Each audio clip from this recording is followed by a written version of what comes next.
Ketua Komisi 3 DPR RI Habibur Rahman mengaku belum pernah menemui rakyat di daerah pemilihan Jakarta Timur yang menolak makan bergizi gratis. Bahkan dia menyebutkan masyarakat di daerah pemilihannya menilai program MBG sangat bermanfaat. Ya kan Jakarta Timur nih teman-teman, daerah pemilihan saya Jakarta Timur. Saya keliling tiap malam ini selama reses, ini kan waktu reses sebetulnya, tapi karena saya Jakarta kan saya bisa ke sini sebentar. Pak Rahul pas lagi jadwalnya tidak hari ini ya, besok minggu depan dia reses lagi kembali ke Riau. Itu masyarakat ya soal MBG, sebagian besar Pak gimana? Bahkan nggak pernah saya menemui orang yang menolak MBG gitu kan. Pak MBG Pak di sini Pak, dimaksimalkan Pak, ya kan? Kapan realisasinya? Ada karena ada berapa titik yang memang belum realisasi. Kapan realisasinya? Yang sudah dapat gimana MBG? Lanjutkan, lanjutkan Pak, itu sangat bermanfaat. Itu rakyat real, rakyat beneran, gitu kan ya. Kita ke informasi lain, pemirsa. Menteri Lingkungan Hidup Hanif Faisal Nurofik menyebutkan kasus paparan radioaktif di kawasan industri Cikande, Kabupaten Serang, Banten menjadi alarm keras bagi Indonesia. Ada 32 titik di Cikande yang dinyatakan terkontaminasi dan berpotensi mengganggu kesehatan warga.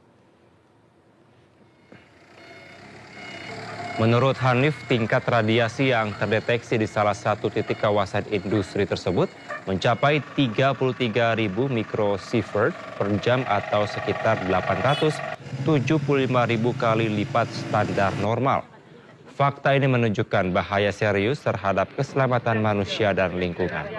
Setidaknya ada 9 pekerja yang dinyatakan terpapar radioaktif berdasarkan hasil uji kesehatan. Pemerintah telah membentuk satuan tugas lintas kementerian untuk pastikan penanganan kontaminasi berjalan cepat serta merelokasi warga.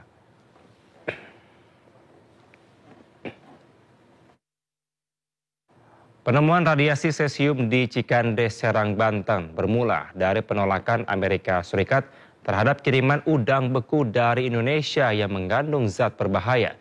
Jika terpapar dalam jumlah tertentu, zat ini bisa berbahaya bagi kesehatan manusia.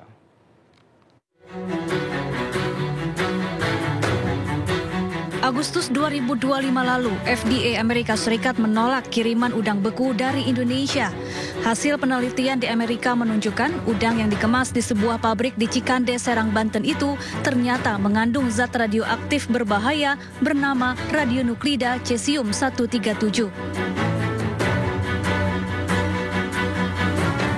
Pemerintah Indonesia langsung mengecek lokasi pabrik hingga akhirnya ditemukan 10 lahan dan 22 fasilitas produksi di kawasan industri Cikande terkontaminasi cesium. Kementerian Kesehatan kemudian melakukan pemeriksaan kesehatan terhadap 1.562 pekerja dan warga. Menko Bidang Pangan Zulkifli Hasan menegaskan kontaminasi cesium 137 hanya terjadi di Cikande dan tidak pada rantai pasok nasional maupun ekspor. Pemerintah juga terus bergerak cepat menangani kasus ini.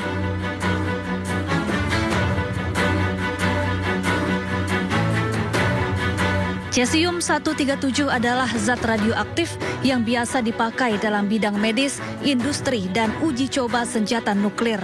Zat ini mudah bergerak melalui udara, larut dalam air, dan terikat kuat pada tanah dan beton.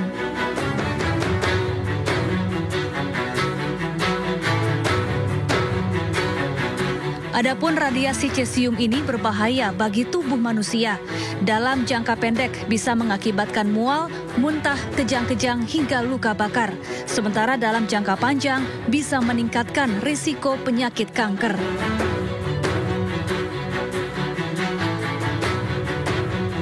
Aksi demonstrasi mahasiswa menolak investasi dan militer di AB Pura, Kota Jayapura, Papua pada Rabu siang berakhir ricuh. 2 mobil polisi dirusak dan 3 orang terkena luka akibat lemparan batu.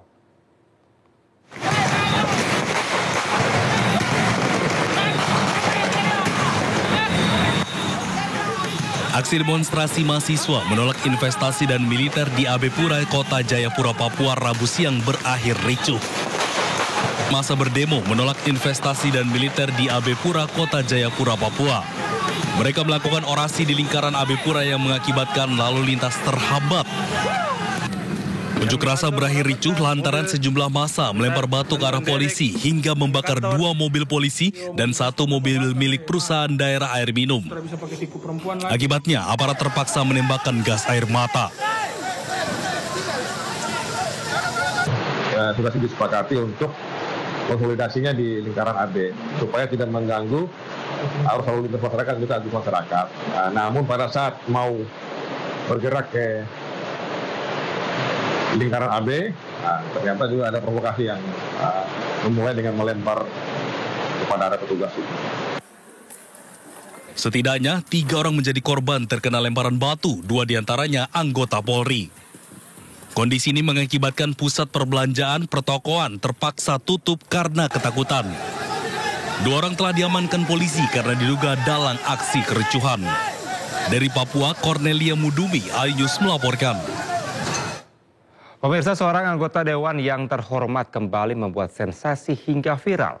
Seorang anggota DPRD Gorontalo Utara terekam amatir saat mencibir aspirasi massa yang menggelar aksi di kantor DPRD. Kasihan karyawan-karyawan di Gorontalo Utara yang ada digaji 600.000, 700.000. Kami minta segera dilakukan kajian. Deninda Khairunisa, seorang anggota DPRD Kabupaten Gorontalo Utara, Gorontalo, menunjukkan gestur diduga mencibir pendemo saat menyampaikan aspirasi di depan kantor DPRD pada Senin kemarin. Tidak memungut apa-apa olehnya. Ia tersenyum sinis dan memanyunkan bibir ketika salah satu orator tengah berpidato menyuarakan tuntutan rakyat. Aksinya itu dinilai publik tidak menghormati masa aksi. Bahkan ekspresi Deninda memicu kecaman dari warganet usai video tersebut viral di media sosial. Menanggapi aksinya yang viral, Deninda membantah tudingan mengejek hingga meremehkan pengunjuk rasa. Ia menyayangkan video itu dipelintir sehingga menimbulkan kesalahpahaman di masyarakat dan memohon maaf kepada publik. Untuk bisa menaikkan upah mereka. Itu kayak malahan mereka yang orang-orang yang Deninda Khairunisa berharap polemik di tengah publik bisa segera mereda sehingga fokus dalam persoalan aspirasi masyarakat. Dari Gorontalo, Nur Faizila Hasan, iNews melaporkan. Sementara pemirsa, anggota DPR RI fraksi PDIP Komisi 6 Rieke Diah Pitaloka meminta tolong kepada Gubernur Jawa Barat Deddy Mulyadi terkait kondisi jalan rusak. Keduanya saling balas di media sosial untuk mencari solusi atas lambannya perbaikan jalan tersebut. Assalamualaikum Kang Deddy, saya Nyi Iroh, warga Cikidang di Sukabumi. Saya jalan ke Sidakia Kang Deddy, jalan pasir lengkap Kang Deddy, tolong dibantu Kang Deddy, kasihan warga Kang Deddy. Kasihan warga Kang Deddy. Ini jalan kayak gini, di pasir lengkap Kang Deddy, dibantosnya. Mohon dibantu Kang Deddy. Kang Deddy harus ya, KDM, tolong Pak Bupatinya juga di Pasir Langkap, Kecamatan Cikidang. Kayak jalan. Kebayang tuh upami wengi-wengi. Ini kayak gini nih, jalannya bahaya banget. Dalam video yang diunggah melalui akun Instagram @rikediahp menyampaikan langsung rusaknya jalan di Pasir Langkap, Kecamatan Cikidang, Sukabumi, Jawa Barat. Pak Deddy, jalan di Cikidang, Pak Deddy. Tulungan, Pak Deddy, tulungan. Tuh Pak, lihat Pak. Jalannya Pak. Ini mah mending Pak, segini mah. Tadi hancur Pak. Rieke juga menyampaikan bahwa saat masa reses, ia turun ke daerah untuk menyerap aspirasi masyarakat. Unggahan itu kemudian ditanggapi langsung Gubernur Jawa Barat Deddy Mulyadi melalui akun Instagramnya @deddymulyadi71 dan mengatakan pihaknya akan berkoordinasi dengan bupati setempat untuk segera mendapat prioritas.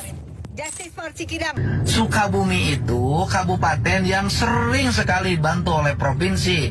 Dari mulai jalan, bangunan rumah, masyarakat yang bermasalah.